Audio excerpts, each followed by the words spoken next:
ലക്ഷ്മി, ഇതിനകത്ത് ആദ്യം തന്നെ നമ്മുടെ സൂര്യപുത്രിയെ പൂട്ടാനിറങ്ങിയിട്ടുള്ള ജോർജ് പുത്രനെ ആദ്യം ഒന്ന് അഭിനന്ദിക്കട്ടെ. അദ്ദേഹം നമ്മുടെ കുറച്ച് കൃത്യമായിട്ട് ഇതിനെക്കുറിച്ച് പറഞ്ഞു. ഈ ഒരു നിയമ പോരാട്ടത്തിന് വേണ്ടി ഇറങ്ങിയ ഒരു വ്യക്തി എന്ന രീതിയിലും യുവാവെന്ന രീതിയിലും അദ്ദേഹം BJP കാരനാകുന്നതിന് മുമ്പ് തന്നെ അദ്ദേഹം പറഞ്ഞു ഈ പോരാട്ടത്തിന് ഇറങ്ങിയ ഒരാളാണെന്ന്. അത് സത്യമാണ് അല്ലേ? അദ്ദേഹം 2023 ഇതുമായി ബന്ധപ്പെട്ടുള്ള നടപടികളുമായി മുന്നോട്ട് പോകുന്നത്. നമ്മൾ ഇപ്പോൾ കേൾക്കുന്ന പ്രധാനപ്പെട്ട ആരോപണം എന്ന് പറയുന്നത് ഇത് രാഷ്ട്രീയ പ്രേരിതമാണ്. ഇലക്ഷൻ നടക്കുന്ന സമയത്ത് BJP നടത്തുന്ന ഒരു രാഷ്ട്രീയ വിലപേശലാണെന്നൊക്കെയാണ് പറയുന്നത്. തികച്ചും അടിസ്ഥാനരഹിതമായിട്ടുള്ള ഒരു ആരോപണമായിട്ട് മാത്രമേ അതിനെ കാണാൻ സാധിക്കുകയുള്ളൂ. നോക്കൂ, സത്യത്തിൽ ഈ കർണാടക ഹൈക്കോടതിയിൽ വീണ തൈക്കണ്ടിയിൽ, ഇപ്പോൾ വീണ തൈക്കണ്ടിയിൽ നിന്നാണ് അറിയപ്പെടുന്നത്. കാരണം നമുക്കറിയാം ഈ പേരുമാറ്റിൻ്റെ രൂപാന്തരണത്തിൽ തന്നെ ഒരു പെശക് അല്ലെങ്കിൽ അതിലൊരു കള്ളത്തരം നമുക്ക് മണക്കുന്നുണ്ട്. കാരണം ആദ്യഘട്ടത്തിൽ നമ്മളെല്ലാവരും കേട്ടിരുന്നത് വീണ വിജയൻ എന്നായിരുന്നു. പിന്നീട് അത് വീണ റിയാസായി വീണ തൈക്കണ്ടിയിലേക്ക് ഒതുങ്ങുന്ന സമയത്ത് ഇപ്പോൾ ഈ കമ്മ്യൂണിസ്റ്റ് സിൻഡിക്കേറ്റുകളും മാധ്യമപ്രവർത്തകരും അങ്ങനെയാണ് പറയുന്നത്. നാളെ വീണ വിജയനിലേക്ക് മാത്രം ഒതുങ്ങുന്നു, അത് പിണറായിലേക്ക് ഇല്ല എന്നുള്ള ഒരു ധ്വനി ഇപ്പോൾ തന്നെ ധ്വനിപ്പിക്കാൻ വേണ്ടിയിട്ടാണ് ഇത്തരത്തിലുള്ള വീണ തൈക്കണ്ടി എന്നുള്ള പേര് ഇങ്ങനെ ആവർത്തിച്ച് ഇപ്പോൾ നമ്മൾ പോലും പറയുന്നത് വീണ തൈക്കണ്ടിയിൽ നിന്നാണ്. അതൊരു കമ്മ്യൂണിസ്റ്റ് തന്ത്രമാണ്. അപ്പോൾ അതവിടെ നിൽക്കട്ടെ.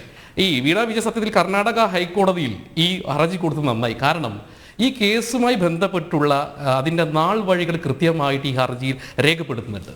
നമ്മളെല്ലാവരും സത്യത്തിൽ ഈ ROCയുടെ അല്ലെങ്കിൽ ഇൻ്റർവെൻ സെറ്റിൽമെൻറ്റിൻ്റെ വിധിയുമായി ബന്ധപ്പെട്ടാണ് ഈ കാര്യങ്ങൾ നമ്മൾ പുറത്തറിഞ്ഞത്. പക്ഷേ ഇത് വീണ വിജയൻ കൊടുത്ത ഹർജിയിൽ പറയുന്നു 2021 ജനുവരി 29 ആദ്യമായിട്ട് വീണ വിജയന് കമ്പനി ആക്ട് 206 പ്രകാരം ROC ആദ്യമായിട്ട് ലെറ്റർ അയക്കുന്നത്. നമ്മൾ മനസ്സിലാക്കണം. അപ്പോൾ സത്യത്തിൽ ഇത് കഴിഞ്ഞ മാസമോ അല്ലെങ്കിൽ 2023 നടക്കുന്നൊരു കേസല്ല. 2023 മുതൽ ഈ തട്ടിപ്പ് കമ്പനിയുടെ അല്ലെങ്കിൽ ഈ കടലാസ് കമ്പനിയുടെ പിന്നാലെ ഇൻകം ടാക്സും ROCയും ഉണ്ട്. പിന്നെ എങ്ങനെയാണ് ഇത് രാഷ്ട്രീയ പ്രേരിതമായിട്ടുള്ള ഒരു ആരോപണമാവുക? അത് 2024 എത്തി നിൽക്കുന്ന സമയത്ത് സ്വാഭാവികമായിട്ട് കമ്പനി ആക്ട് 206 ലംഘനം, കമ്പനി ആക്ട് 210 ലംഘനം, ഇപ്പോൾ 212 എത്തി നിൽക്കുന്നു. അപ്പോൾ സ്വാഭാവികമായിട്ട് ഒരു 3 വർഷം കൊണ്ട് അത് SFIയിൽ എത്തി നിൽക്കുന്ന വലിയൊരു കേരളം കണ്ടിട്ടുള്ള, ഇന്ത്യ കണ്ടിട്ടുള്ള വലിയൊരു അഴിമതിയുടെ അവസാന ഘട്ടമാണ്.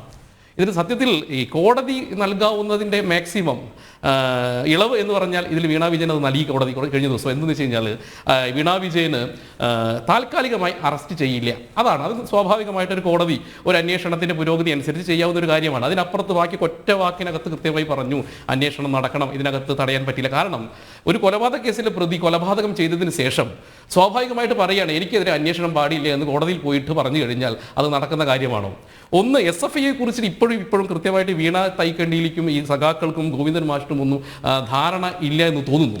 ഒന്ന് മനസ്സിലാക്കണം, ഇന്ത്യയിൽ തന്നെ ഏറ്റവും ഒരു സുപ്പീരിയർ പവറുള്ള ഒരു എല്ലാ ഘടകങ്ങളെയും ഒരുമിപ്പിക്കുന്നതാണ്.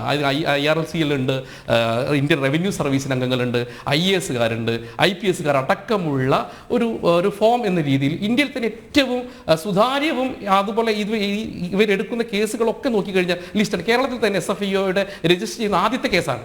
അപ്പോൾ നമ്മൾ മനസ്സിലാക്കണം SFI ഏത് തരത്തിലുള്ള കേസുകളിലാണ് ഇടപെടുന്നത്. എല്ലാ കേസുകളിലും EDയെ പോലെയോ അല്ലെങ്കിൽ CBIയെ പോലെയോ ഒന്നും അങ്ങനെ പോയി അന്വേഷിക്കുന്ന ഒരു സംവിധാനമല്ല. അപ്പോൾ സ്വാഭാവികമായിട്ട് ഇപ്പോൾ വീണ തൈക്കേണ്ടി കൊടുക്കുന്നത് ROCയുടെ അന്വേഷണം നടക്കുന്ന സമയത്ത് കൊടുത്ത ഒരു അതാണ്. ROCയുടെ അന്വേഷണം നടക്കുന്ന സമയത്ത് സമാന്തരമായി SFI എന്തിനാണ് എന്നുള്ളതാണ് ചോദ്യം. ROCയാണ് കൃത്യമായിട്ട് SFIയോട് അന്വേഷിക്കണമെന്ന് പറഞ്ഞിട്ടുള്ളത്. അപ്പോൾ സ്വാഭാവികമായിട്ട് നമ്മൾ മനസ്സിലാക്കേണ്ട കാര്യം ഈ കേരളത്തിൽ നടന്നിട്ടുള്ള വീണ തൈക്കുണ്ടിയിലും പിണറായി വിജയനും KSIDCയും CMRലും ഈ കേരളത്തിൻ്റെ പൊതുസമ്പത്ത് കൊള്ളയടിച്ചുകൊണ്ട് നടത്തിയിട്ടുള്ള അഴിമതി, ഈ അഴിമതിയുടെ അവസാന ഘട്ടത്തിൽ SFIയുടെ അന്വേഷണം എത്തി നിൽക്കുകയാണ്. ഇതിനകത്ത് രാഷ്ട്രീയ പ്രേരിതമായിട്ടുള്ള ഒരു ആരോപണമില്ല. ഇതിനകത്താണെങ്കിൽ ഇതിനകത്ത് ഏതെങ്കിലും രീതി ഒറ്റ വരിയിലാണ് നമ്മുടെ കോടതി പറഞ്ഞത്. കേരള ഹൈക്കോടതിക്കകത്ത് ഇവർ നോക്കൂ, സർക്കാർ സംവിധാനത്തെ ഉപയോഗിച്ചുകൊണ്ട് ഈ അന്വേഷണത്തെ തടസ്സപ്പെടുത്താൻ നോക്കുന്നു. ഇവർ നേരത്തെ ലക്ഷ്മി പറഞ്ഞതുപോലെ ഈ ക്യാപ്സൂളുകൾ ഉപയോഗിച്ചുകൊണ്ട് ഇവരിങ്ങനെ സ്വാഭാവികമായിട്ട് പലതരത്തിലെ ക്യാപ്സൂൾ ഇറക്കുന്നു. ഇപ്പോൾ ഇവർ അടുത്തിറക്കുന്ന ക്യാപ്സൂൾ ഇതാണ്: ഇന്ത്യൻ കോടതി, ബൂർഷോ കോടതി തുടങ്ങട്ടെ, അല്ലെങ്കിൽ സംഘി കോടതി. ഈ ഒരു ക്യാപ്സൂളാണ് ഇപ്പോൾ ഇനി വരാൻ പോകുന്നത്. കർണാടക ആയതുകൊണ്ട് അത് അവിടെ ഇനി RSSകാരായിട്ടുള്ള ജഡ്ജിമാരെന്നൊക്കെ പറഞ്ഞേക്കാം. പക്ഷേ നമ്മൾ മനസ്സിലാക്കേണ്ട കാര്യം, ഇത് ഈ കേസിൻ്റെ അവസാന ഘട്ടത്തിലെത്തി നിൽക്കുന്ന സമയത്ത് ഒരു സംശയം വേണ്ട, ഈ അന്വേഷണത്തിൻ്റെ അവസാന ഘട്ടത്തിൽ വീണ വിജയൻ ഒരു സംശയം വേണ്ട ജയിലറയിലേക്ക് പോകുമെന്നുള്ള കാര്യത്തിൽ യാതൊരു സംശയവുമില്ല. നമ്മൾ മനസ്സിലാക്കേണ്ട ഒരു കാര്യം, ഈ കേസിനകത്ത് ഈ പലപ്പോഴും പറയാറുണ്ട് AKG സെൻറ്ററുമായി ബന്ധപ്പെട്ട് ചില ആരോപണങ്ങളൊക്കെ നമ്മൾ കേട്ടിട്ടുണ്ട്. ഈ വീണ വിജയൻ ആദ്യമായിട്ട് ഈ കമ്പനിയുമായി ബന്ധപ്പെട്ട് കൊടുത്ത അഡ്രസ്സ് AKG സെൻറ്ററിൻ്റെ അഡ്രസ്സായിരുന്നു. എന്നാൽ പിന്നീട് ഈ ROC ലെറ്റർ അയക്കുന്നു AKG സെൻറ്ററിലേക്ക്.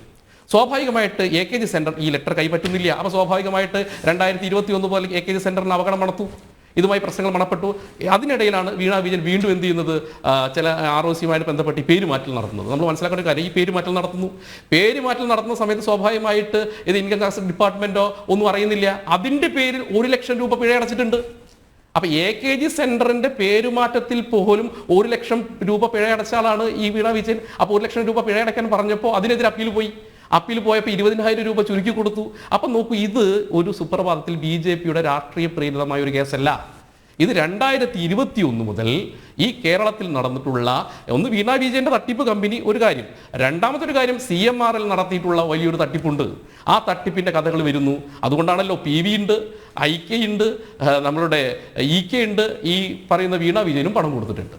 അപ്പം ഇത് രാഷ്ട്രീയ പ്രേരിതമാണെന്നുള്ള ആരോപണം കേവലം ഒരു BJPയെ വേണമെങ്കിൽ അങ്ങനെയൊക്കെ പറഞ്ഞ് CPMനും ഗോവിന്ദന്മാർക്ക് ഒരു ക്യാപ്സൂൾ ടൈപ്പിനകത്ത് ഒതുക്കാമെങ്കിലും ഇതിൻ്റെ അവസാന ഘട്ടത്തിനകത്ത് പിണറായി വിജയനെ പോലും SFIO ചോദ്യം ചെയ്യാനുള്ള സാധ്യതയിലേക്കാണ് പോകുന്നു എന്നുള്ള കാര്യം നമ്മൾ മനസ്സിലാക്കണം.